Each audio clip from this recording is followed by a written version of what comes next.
professor Daniel Pinheiro Bernardon, coordenador do Programa de Pós-Graduação em Engenharia Elétrica, o PPGE da UFCM. Então, capacitação da plataforma Sucupira, coleta CAPS e avaliação quadrienal, módulo de visão geral da avaliação quadrienal. Então, como todos nós sabemos, está correndo um processo de transição do modelo de avaliação da CAPS, saindo um pouco de uma análise mais quantitativa para um equilíbrio de análise quantitativa e qualitativa. É importante também destacar que o qualitativo não pode se confundir com o subjetivo, né, com a avaliação subjetiva, e sim qualitativo com base em diretrizes, métricas, né, de modo a quantificar os programas. Como alterações para permitir esse processo, né, de transição da avaliação, foram feitas algumas modificações na plataforma Sucupira, que serão destacadas nos módulos subsequentes, tais como adequação dos campos da proposta, bem estritamente alinhados com a ficha de avaliação de indicadores, em termos agora de programa, formação, impacto na sociedade, inclusão do novo módulo aqui de destaques, onde tem que então indicar os destaques de egressos, teses, questão de livros, as produções de destaque de cada docente, produções bibliográficas e também produções tecnológicas. Então temos de novo o modo de destaque, os campos aqui da proposta. Além disso, também tem todo, digamos assim, um trabalho feito pelo Sistema de Avaliação, Sistema Nacional de Avaliação de Pós-Graduação, nessa transição do modelo dos quadrênios anteriores para o quadrênio 2017 a 2020, né, cuja avaliação está correndo agora em 2021. Intensificou-se mais essa transição a partir do ano de 2018, onde foram publicados uma série de documentos, né, balizando esse processo, os quais agora estão sendo usados, aplicados no processo de avaliação. Então, eu vou destacar para vocês então, os principais elementos que são bem importantes para a gente entender essa mudança, a transição que está ocorrendo no modelo de avaliação, os critérios, né, que a gente vai estar utilizando aqui para fins de lançamento de dados aqui e o cuidado para termos uma boa avaliação, bem como a qualidade das informações, tá ok? Eu vou compartilhar aqui agora a apresentação. Eu vou passar um pouquinho específico, assim, alguns apontamentos que foram feitos pela coordenação de área na Engenharia 4, que acaba contemplando a Engenharia Elétrica, mas muitas dessas considerações acabam, né, se refletindo também para as demais coordenações de área e consequentemente, também para os programas. Então, como a gente falou, né, está tendo essa transição do modelo, está se buscando uma avaliação mais multidimensional, com foco mais não tanto no processo, mas sim no resultado na saída. Então, um foco grande na formação dos recursos humanos, um acompanhamento, né, o quão está sendo efetivo essa formação a partir devendo a alocação dos egressos no mercado de trabalho, ou em docência ou pós-graduação, o impacto na sociedade das ações produzidas pelo programa em termos de produções, tanto científicas como tecnológicas, a parte também de necessidade de manter, melhorar a qualidade do programa, né, e bem como se adequar, né, então, ao Sistema Nacional de Avaliação. Então, que nem eles comentaram, né, é uma evolução contínua, né, é parte desse processo avaliativo. Aqui alguns elementos, né, que foram motivadores e que estão refletindo já nessa avaliação 2021 em relação ao quadriênio para o aprimoramento da avaliação da pós-graduação. Dentre eles estão maior destaque para o impacto no desenvolvimento econômico e social, relevância regional e nacional, acompanhamento mais efetivo dos egressos, formação de RH qualificados, o equilíbrio entre as dimensões quantitativas e qualitativas, limitação no número de produções qualificadas. Então, a gente vai ver que lá, principalmente nos modos de destaques, a maioria dos programas, em função das orientações das coordenações de área, tiveram que indicar em torno de 5 destaques, então, de modo que consegue, de fato, fazer uma análise mais qualitativa do impacto, né, da importância desses destaques. Está ainda em processo, né, a redefinição do qualis de periódicos e livros, então, que vai balizar, inclusive com novos extratos. Internacionalização, um olhar tanto na internacionalização tanto ativa versus passiva. Redução também de assimetrias entre regiões. E inovação e transferência do conhecimento. Então, é o que tenta refletir a ficha de avaliação, que vai ter uma parte lá de olhando mais o programa em si, outro olhando mais a formação, né, dos nossos alunos, e a outra olhando o impacto na sociedade. Então, a tendência é irmos para um modelo multidisciplinar. Está bem claro que agora essa avaliação de 2021 é um modelo de transição, então a tendência é termos a evolução desse modelo, né, para o próximo quadriênio. E a questão multidisciplinar é de modo a conseguir olhar, né, a vocação de cada programa, em termos aqui, exemplo, ensino e aprendizagem, impacto e relevância na sociedade, inovação e transferência de conhecimento, produção de conhecimento, internacionalização e inserção. Então, a gente verificar qual que é a vocação, né, daquele programa e ele ser avaliado em termos da sua vocação. Em termos, então, agora da avaliação atual, como a gente fala, a gente está numa transição. Então, o que está ocorrendo, né, para a adequação desse modelo? Então, já foi feito todo o trabalho da nova ficha de avaliação, inclusive lá, né, quando a gente cadastra a proposta, todos os campos da proposta já estão extremamente linkados com os quesitos, itens da nova ficha. A questão do qual é referência estudado, a parte então de uma valorização mais de produtos técnicos e tecnológicos, né, onde cada área indicou em torno de 10 dos subprodutos técnicos e tecnológicos que serão avaliados, então que são valorados, né, na avaliação. A parte também mais forte do planejamento estratégico institucional da pós-graduação, então olhando mais para o planejamento no quadriênio atual, no próximo, no outro subsequente, como esse planejamento está vinculado com o planejamento da instituição, né, com os PDIs. Então, é bem importante, né, essa questão da autoavaliação e do planejamento. E o foco, né, buscando um foco mais na qualidade dos programas em termos do discente egresso. Então, como eu falei, deixando olhar um pouco mais o processo e olhando mais o produto, que no nosso caso seria a formação qualificada de discentes e egresso e, digamos, o destino dos mesmos. Então, como a gente já comentou um pouquinho, os quesitos da nova ficha, então vem uma parte forte do programa, formação e impacto na sociedade. Então, até então, antes das fichas anteriores, tinha uma certa dimensão, mas se valorava muito na parte os indicadores quantitativos, né, as produções do programa. Agora já começa a ter uma parte mais valorando parte qualitativa, em termos do seu planejamento, aqui o programa, né, infraestrutura, planejamento, autoavaliação. Na formação, aqui o destino dos egressos, né? O impacto da sociedade, então já produtos tecnológicos, biográficos, projetos, convênios, então já começa a dar uma outra dimensão aí para o sistema de avaliação. Em relação à ficha 1, então, como a gente falou, alguns pontos a destacar, né? Ele traz então, toda a aderência do programa em termos de área de concentração, linhas, infraestrutura, laboratórios, projetos, assentamentos, setor curricular, então traz essa dimensão. Seu corpo decente e o planejamento estratégico do programa, né? Os processos, procedimentos, resultados da autoavaliação do programa, com foco sempre na formação do discente e na produção do conhecimento. Então, ele traz essa parte do estrutura, né, e formação do programa, vinculado com sua autoavaliação e planejamento.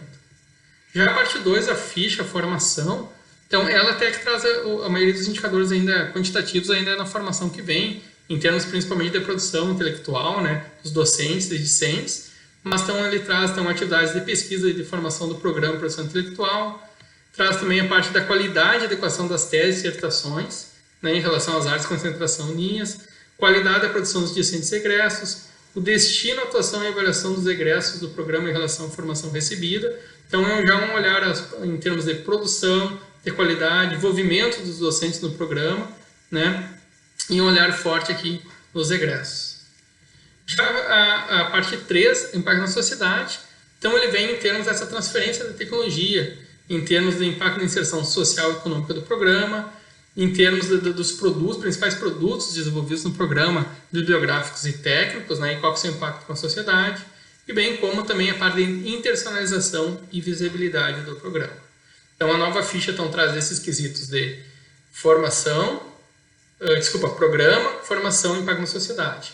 E os itens de cada um, pessoal, é extremamente importante vocês ter o domínio da ficha de cada área que vai avaliar os programas, porque depois lá no cadastro da proposta, que nos nossos subsequentes a gente apresenta, eles estão estritamente alinhados com os itens da ficha. Então, os mesmos itens da ficha é que foi ajustado agora em 2020 os campos de cadastro da proposta. Então, é importante conhecer bem o que está sendo solicitado e exigido, até para, quando documentar, escrever lá na plataforma, ser mais aderente possível aos critérios de avaliação.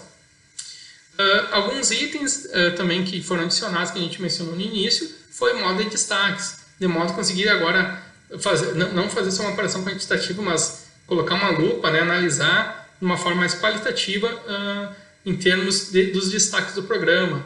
Então, lá, cada docente tem que indicar em torno de 4 produtos por docente no quadriênio, indicar 5 casos de sucesso de egressos, produtos do programa, né, indicar 5 melhores publicações científicas. Depois, no caso da Engenharia também foi solicitado o quadriênio anterior para verificar a evolução dessas produções. 5 também produtos tecnológicos, convênios. Então, acaba se dando destaque a isso. Também as teses do programa. E, claro, todas essas escolhas todas são balizadas, né? Normalmente, na parte de produtos, normalmente tem convênios, né? Já tem uma certa transferência de tecnologia, ou cadastro, registro, por exemplo, com patentes, registro de software. A questão de publicações, então, aquelas que já são normalmente em revistas de alto impacto e também com número bom de citações. Os egressos normalmente tem a ver com a vocação do programa, né? Se o programa tem a vocação mais acadêmica, mais mercado de trabalho, mas de qualquer maneira mostrar, né, que aonde que eles estão indo, então não só aqui também no local, também vai ter atuação internacional em outros estados, então é importante estar ilustrando isso. Ok? Em relação à internacionalização, né, então já era um item avaliado, mas agora se procura dar mais destaque. Então, toda essa parte de mobilidade estudantil, intercâmbios de docentes, sempre lembrando que é nas duas vias, né, receber alunos, receber docentes, como também os docentes e alunos realizarem missões de trabalho, missões de estudo, e pós-doutorado, doutorado sanduíche, outras atividades, como costela, dupla diplomação. Então, toda essa parte de mobilidade é bastante importante, mas que a gente fala uma mobilidade na horizontal, né? A gente está no nível de receber, como enviar um aprendizado aí mútuo, né, dessa cooperação das instituições. Aumento de atividades em língua estrangeira, né, eu acho que é fundamental. Ofertar disciplinas em língua estrangeira, defesas em língua estrangeira, então, uma série de atividades aí sendo promovidas. Também a parte de projetos de cooperação internacional, né, com resultados quantificáveis, né. Nesse caso aqui, a UFSM tem um programa CapSprint, que propiciou também uma série de rede de cooperação. Tem outros projetos realizados de cooperação. Nós, especificamente na Engenharia Elétrica, temos um ProBrau lá com a Universidade da Alemanha. Temos também o NCT, que tem uma rede de cooperação internacional. Então, tudo isso possui uma sinergia, né, de fomento aí à internacionalização. E, como consequência, também participação de docentes estrangeiros em publicações, né. Então, essa coautoria nas publicações também é valorizado.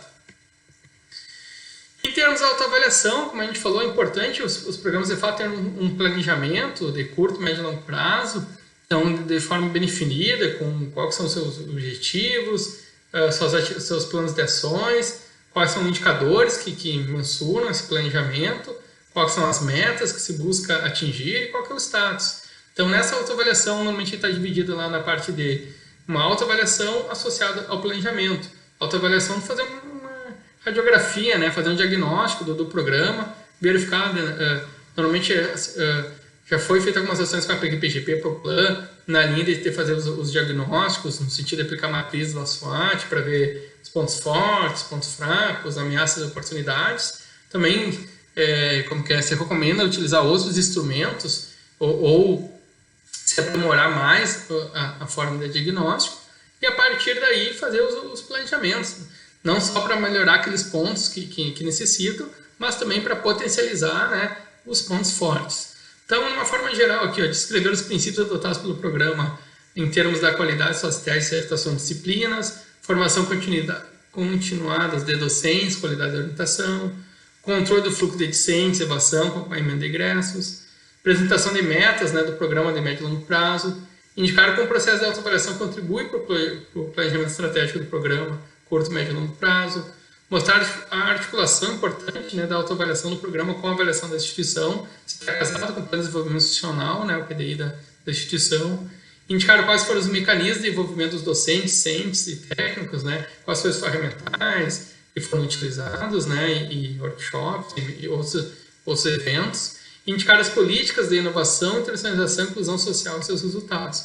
Então, ou seja, fazer de fato um raio-x aí do programa e mostrar quais são as ações que estão sendo planejadas e realizadas para se alcançar os objetivos esperados.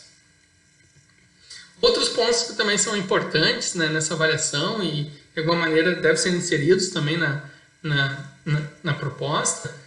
Então, uma questão aqui dos estudantes egressos, né, como a gente já falou, mas normalmente dissertações dando origem a trabalhos em congressos, isso é mais característico aí na área de engenharias 4, mas normalmente é observado se as dissertações estão gerando produtos, e os produtos muito vinculados com artigos em conferências e congressos, e já as teses estão mais vinculadas, né, com publicações em periódicos relevantes. Então, de modo a mensurar, né, o quanto as dissertações e teses estão representado, refletindo aí nos resultados dos artigos. Bem como de produções tecnológicas, como patentes e tal, e além disso também participação desses discentes em projetos. Então é importante esses cadastros. Também a gente verifica uma tendência dos jovens doutores, né? No caso de engenharias 4 foi tratado engenharias 4 como jovens doutores apadrinhados, mas várias fundações de área têm incentivo também a jovens pesquisadores, para não ficar uma bolha, né, o programa, né, com aqueles pesquisadores mais,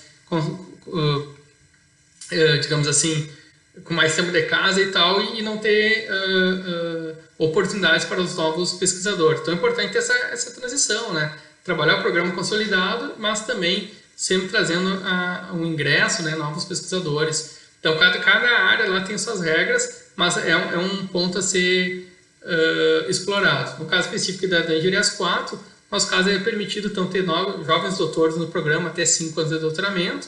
As instituições então têm que ser de pesquisa e pós não consolidadas, né? Proximidade geográfica com colaboração interinstitucional e docentes aí até 10% do permanente. Então até 10% dos nossos docentes podemos então contar com esses docentes, jovens doutores apadrinhados, que eles não vão contar no denominador dos indicadores, só vão contar no numerador, tá ok? Mas é uma política que foi feita para incentivo aos jovens doutores aqui denominados de apadrinhados da Engenharias 4.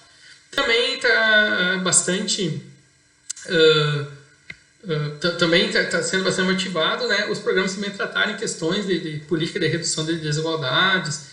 No caso aqui nós da engenharias tem desigualdade de gênero e outras minorias. Então isso é importante também, o programa está promovendo ações afirmativas, né, não só também nos docentes, mas também para os discentes. Então, de alguma maneira, ter políticas que incentivem jovens pesquisadores, políticas e ações afirmativas, e bem como também um olhar especial com nossos discentes e egressos. Então, esses são pontos de destaque aí que devem ser observados na hora de preenchimento e não só preenchimento da nossa cupira, mas sim no planejamento do programa, né? Então, o programa levar esses aspectos em consideração no seu planejamento e nas suas ações para atingi-los. Aqui a gente trouxe mais específico, que no caso da engenharia elétrica a gente se enquadra dentro dos programas de excelência, ProEx.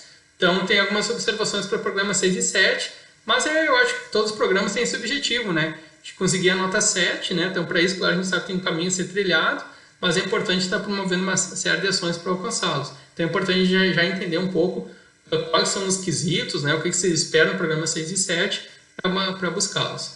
Então 6 e 7 então, normalmente tem como característica, né? São todos aqueles programas de doutorado que obtiveram a nota final 5, ou seja, com todos os indicadores estão com 5, então eles se habilitam para análise do 6 e 7. Então, o 6 e 7 tem que ter conceitos muito bons em todos os quesitos da ficha, né? Então, desde lá no programa, na parte de formação e na parte de impacto sociedade. Pode, talvez, em algum subitem que avalie, não, principalmente no 6, mas no cômputo geral tem que ficar com nota muito bom. Tem que ser em desempenho equivalente aos centros de pesquisa de excelência na área. Tem que ter um nível de desempenho diferenciado em relação aos demais do programa. Uma forte inserção regional, nacional e internacionalização. E fazendo ampliação de outros, né? Então, que é o nosso caso que a gente fez de Inter, então participando também lá do programa de formação de doutores em áreas estratégicas, estamos junto com outros, temos PROCAD também, que é uma série de programas que acabam fomentando a nucleação, bem como a internacionalização, né? Vários programas, ações, inserção também via os projetos, então acabam atendendo os vários itens. Então, como eu comentei com vocês, para a nota 6, tem que ter o predomínio de conceito muito bom em todos os itens, nos quesitos da ficha, né? Mesmo com o eventual conceito bem em alguns itens. Já para a T7 tem que ser muito bom em todos os quesitos da ficha de avaliação. Outro ponto importante em relação à questão do preenchimento de dados Sucupira é a qualidade das informações. Então, isso é importante, né? O programa tem que promover uma série de ações e todas essas ações têm que estar registradas na plataforma para serem devidamente avaliadas, né, durante o processo. Então, temos que ter um cuidado na hora desse preenchimento, porque daqui a pouco o programa faz uma série de ações, se não preencher de forma adequada, consequentemente também não vai ser avaliado de forma adequada. Então aqui a gente listou de algumas comuns, né, que normalmente ocorrem, mas que tem que ter atenção. Então, por exemplo, um número excessivo às vezes de disciplinas não ofertadas. Então parece que está defasado o currículo, a estrutura curricular do programa. Então é importante daqui a pouco incluir a data final para indicar o termo da oferta. Então cuidar isso, né? Então encerrar disciplinas, incluir as novas. Então ter o quadro atualizado de disciplinas no Sucupira. Outra questão são os projetos de pesquisa, né? Então cuidar de encerrar projetos de pesquisa, né? Então cadastrar corretamente os docentes, os discentes, inclusive as produções vinculadas a projetos. Então isso é bem importante, né? Depois a gente até vai comentar na parte lá nos demais submódulos, especificamente lá, por exemplo, em relatórios, né? Que a gente consegue depois ter todo esse mapeamento de tudo que foi cadastrado, de projetos, produções. E é importante, normalmente na elétrica nós temos já o costume de mandar para os docentes fazer toda uma revisão. Nessa revisão a gente solicita alguns pontos de atenção. Um é esse, né? Se aquelas produções estão vinculadas ou não aos projetos de pesquisa, porque algumas às vezes a gente não consegue identificar, né? Tem outras que são mais diretas, é mais tranquilo, tá? Outra questão, não cadastramento de discentes como autores, né? Tem uma tendência bem forte, né, de valorização das produções, tanto bibliográficas, técnicas, né, como discentes. Então é importante estar cadastrado de forma correta os discentes. Então vinculação isso na importação do Lattes, né, inclusive com discentes da graduação. Muitos discentes da graduação às vezes ficam com aquele cadastro lá com participante externo e são discentes da graduação. Então é importante fazer essa vinculação aí, cadastro correto dos discentes. Cadastramento, de novo, aqui de estudantes com iniciação científica, também é importante. Então, normalmente tem aqueles indicadores que levam em consideração quantas orientações que tu tem em iniciação científica e bem como o número de disciplinas que tu dá na graduação. E às vezes são informações às vezes, que não vêm diretamente do Lattes, que nem a carga horária em graduação e tal. Então é importante, né, ter essa colaboração dos docentes para ter esse cadastro correto, né? Então, para informar que no cadastro lá de cada docente tem os campos no Sucupira para a gente formar a carga horária nas disciplinas da pós, na graduação e também o número de orientados que tem de iniciação científica. Vinculação das produções nessas áreas e linhas é importante. Até muitas áreas na área de avaliação eles pedem para ter uma distribuição das escolhas, com lá 5 melhores teses, produções distribuídas entre as áreas e linhas. Então é importante estar com esse cadastro correto, né? De cada produção, de cada projeto e tal, vinculado à sua área de concentração dessa linha, até porque quando vocês realizarem as escolhas, né, vai ter já, para ter esse cuidado com uma distribuição mais igualitária, mostrar que todas as linhas atuam, né, de uma forma proporcional com o programa. Questão também da parte tecnológica, que tem parte de patentes, softwares ou outros, né, importante estar o cadastro com todas as informações. Teve uma evolução agora no decorrer do Sucupira, onde se inseriram vários campos a mais nessa parte de produtos tecnológicos, incluindo a parte de livros e capítulos. Então tem que estar com todos esses cadastros atualizados. E além disso também tem que atualizar as datas, né? Muitas vezes a gente cadastra lá a data de concessão e depois quando consegue, a data de depósito, depois quando consegue a concessão não é cadastrado. Então é importante cadastrar, né, a patente, a data correta de depósito e também de concessão. Tá? Também questão de lançamento de periódicos corretamente, em termos, às vezes, tem mudança de nome, descontinuidade do periódico, questão de impresso eletrônico. Então tem que ter todo esse cuidado aí na qualidade das informações, tanto nos lançamentos das produções bibliográficas, tecnológicas, cadastro das categorias dos docentes, dos discentes, a atribuição, o vínculo, né, dessas produções, dos alunos, tudo com as respectivas áreas de concentração e linha de pesquisa, né, que é bem importante. Então, acho que são alguns pontos, né, bem como depois, claro, os projetos, oferta, ou seja, dados do programa estarem de formas coerentes. Aqui, pessoal, nos módulos subsequentes a gente vai comentar mais sobre a questão dos cadastros, né, tanto a parte mais, digamos assim, quantitativa do programa, em termos de docentes, discentes, projetos, disciplinas, produções. Também eles vão mostrar, depois vai ter um módulo subsequente na parte da proposta, uma parte mais qualitativa, e bem como depois na parte da escolha dos destaques e a parte aqui dos relatórios, né, que são importantes para fins de consistência, consolidação dos dados, né, e também uma verificação por parte de todos os participantes do programa, discentes, docentes e técnicos administrativos. Então, a proposta dá uma visão bem geral, né, bem geral quer dizer bem abrangente, na verdade, das principais elementos aí do Sucupira. Um item que eu queria comentar com vocês também é que agora na avaliação cada vez está se dando, digamos, a partir dos novos indicadores criados, né, tá se dando então um olhar aí para alguns aspectos que às vezes não vem diretamente no Lattes. Então vou dar um exemplo, a parte mesmo do índice H dos pesquisadores via ResearchID ou Scopus, né? Então, tem que ver muito bem como a coordenação de área está avaliando. No caso nosso, da Engenharias 4, vai ser feito pelo ORCID. Então, eles vão verificar o ORCID cadastrado de cada docente, pelo ORCID cadastrado de cada docente no Sucupira. Eles vão associar daí o cadastro no ORCID, se está o ID e o ResearchID. Daí é ali que eles vão pegar, por exemplo, o índice H. Então, é bem importante a gente conferir esses dados. Eu vou mostrar aqui para vocês o próprio cadastro do ORCID aqui, nessa parte. Só para explorar para vocês. Deixa eu só ver aqui como desculpa. Acho que está pedindo para logar aqui, só um minuto. Só para mostrar para vocês nessa parte dos docentes.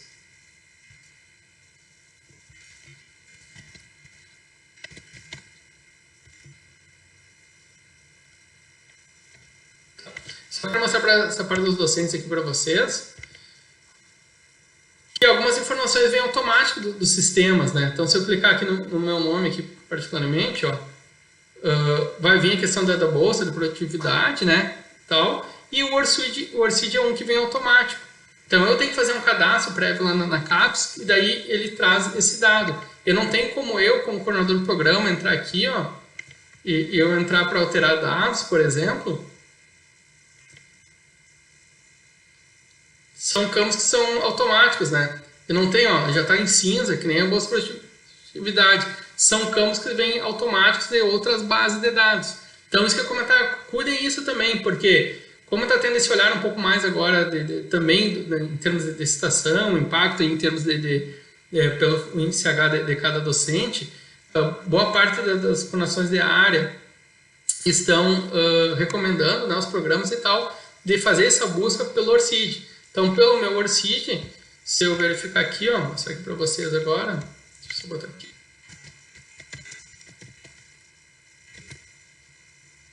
Então, tem que ter esses cuidados, né? Então, o que eu estou dizendo para vocês? Que além da qualidade das informações que são importantes no Sucupira, é importante também a qualidade das informações nas plataformas que alimentam o Sucupira. E um exemplo que eu estou comentando aqui com vocês, claro, sem a gente, com certeza o Lattes, né, quando mais a atualização estiver no Lattes, porque o Sucupira importa uma série de informações do Lattes, mas só para comentar para vocês também, outras plataformas são importantes. Uma delas é a questão do ORCID. Vocês verificarem aqui no ORCID de vocês, por exemplo, se está cadastrado aqui os IDs, ó, do ResearchID, e os Scopus aqui também são cadastrados. Porque tem indicadores que vão buscar, por exemplo, nessas bases para calcular o índice H. Se eu não tiver esse cadastro aqui realizado, eles vão me vincular ao meu ORCID, vão buscar no meu ORCID e eu não tenho esse indicador. Então, ele vai ser calculado de forma errada. Então, isso foi a recomendação da nossa coordenação de área. Então, é bem importante, além da qualidade de informações lá no Sucupira, ter cuidado com essas outras plataformas que atualizam o Sucupira. Eu estou dando um destaque aqui mais na questão daqui do ORCID, questão do fator H e tal, porque são aspectos que agora passam a ser considerados pela maioria das coordenações de área, consequentemente na avaliação dos programas. Então, são coisas que às vezes o docente não está tão habituado a realizar esses cadastros. Então, a gente fez todo um exercício para verificar se todos os docentes, né, do PPGE, por exemplo, estavam com seus cadastros corretos aqui do Research ID e do Scopus ID, ok? E além disso, a gente particularmente verificou que, então, verificamos que os cadastros estão corretos nessas bases. Depois a gente foi verificar docente por docente, vou voltar aqui, como estava o caso aqui do ORCID. E no nosso caso específico, a grande maioria dos docentes não tinham o ORCID cadastrado. Então, nós tivemos que fazer todo um trabalho também de cadastrar o ORCID. Né? E como faz o cadastro, já que a gente não consegue fazer automático, ele é automático, eu não consigo fazer manual. Então, um jeito mais fácil de realizar, só para passar aqui para vocês, seria se a gente vir aqui no acesso restrito, daí a gente vai colocar aqui CAPES, né, no login e senha, e aqui a gente vai colocar esqueci a minha senha. Isso qualquer docente pode fazer, mesmo que não tenha acesso ao sistema aqui da Sucupira, porque não é coordenador, não tem acesso e tal. Mas ele pode botar aqui esqueci minha senha, daí vai vir aqui para solicitar um CPF. Então, o que seria? É só colocar o CPF e solicitar o envio. Com isso, todo docente vai receber um e-mail com a senha de acesso, para aqueles que não têm, e vai vir junto nesse e-mail de acesso um link de administração da CAPES. Daí, cada docente tem que entrar nesse link de administração da CAPES e confirmar, né, a sua senha e e-mail, desculpa, seu CPF e sua senha, e vai entrar num painel de administração da CAPES. Esse painel de administração da CAPES, daí na guia aqui na esquerda, a última opção, tem cadastrar seu ORCID. Então, assim que a gente fez no PPGE, a gente passou um tutorial para todos os docentes entrarem aqui no login Sucupira, recuperar a senha. E daí falamos, vocês vão receber um e-mail. Quando receberem esse e-mail, vocês cliquem no link do administrador, vão informar o CPF e a senha e vai entrar numa janela do administrador. Nessa janela do administrador, bem à esquerda embaixo tem o campo adicionar ORCID. Daí vocês vão adicionar o ORCID, ele vai perguntar se permite vincular o ORCID, sim. Daí dessa forma, automaticamente, todos os ORCIDs daí, dos docentes fizeram esse cadastro, vão aparecer, né, aqui no... Opa, só vou logar aqui. Vão aparecer no cadastro do docente. Ele aparecer no cadastro do docente, isso, claro, tem que ver as orientações de cada organização de área, mas ele aparecer no cadastro do docente, indicadores, que é um caso aqui da GRS 4, que vão se basear no ORCID, para a partir do ORCID pegar quais são os cadastros dos IDs do Scopus e do Research ID, vão me permitir calcular aqueles indicadores que estão vinculados, por exemplo, com o fator H dos professores. Tá ok? Então, a gente fez o cadastro para todos os nossos docentes, tá, inclusive visitantes, os colaboradores, todos eles, né, se a gente clicar, estão com seus ORCIDs cadastrados. Então, eu trouxe mais essa informação, né, além daquelas de a gente cuidar da qualidade, né, dos dados cadastrados, mas esse do vínculo do ORCID que é mais recente. Então, é importante vocês cuidarem esses detalhes, né, em função porque tem impacto na avaliação. Tá ok? Então, isso que seria a gente teria aqui para visão geral, assim, então, deixar bem claro que está tendo essa transição, vai ter uma evolução nesse modelo, então, com certeza, a avaliação para o passo quadriênio vai tendo uma evolução, que é um aprendizado contínuo, né? Mas sabendo isso, está migrando da parte quantitativa para a qualitativa, e a qualitativa, então, não é subjetiva, e sim ela tem diretrizes, métricas associadas, então é bem importante essa parte, assim, de ficar bem atento o que a ficha de avaliação solicita de critérios, né? Quais são os critérios, para fazer o preenchimento cada vez mais aderente, e a parte qualitativa de todos esses dados, né? Porque, de modo, não ter nenhum prejuízo na avaliação em termos de um problema cadastral, digamos assim. Então, quanto mais assertivo foi o cadastro, com certeza vai representar no momento da avaliação a realidade do programa. Tá bom? Muito obrigado.